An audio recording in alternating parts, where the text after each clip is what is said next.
Pretty thighs, shawty, she a dime. Demon girl, evil eyes, she be telling lies.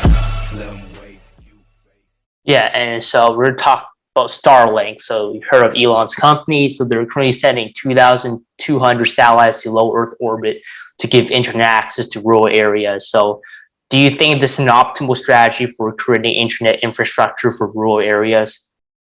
Well, two things. First of all, I think the actual number of satellites is closer to 42,000. Yeah, well, yeah, I think they launched more. So yeah, well, I mean, he hasn't come anywhere close to 42,000. Your 2,200 number is pretty close to where I think he is right now. In terms, he launches about 60 at a time.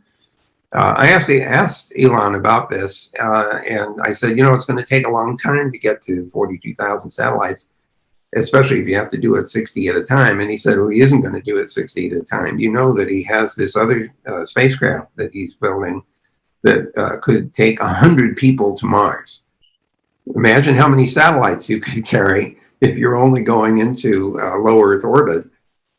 So I expect that when it gets that rocket working, he'll be able to launch 1,000 satellites at a time and complete the Starlink system more quickly than he would otherwise. Whether it's the solution to rural communication is, technically speaking, it can be, because he's already demonstrated very good capacity with that system. Part of the question is what the cost will be to the subscribers, for example. If they can't afford it, then it's not a solution.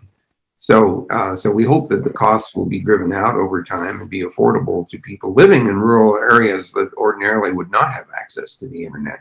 So it's a very good attempt at solving the problem, but the economics will be the determining factor.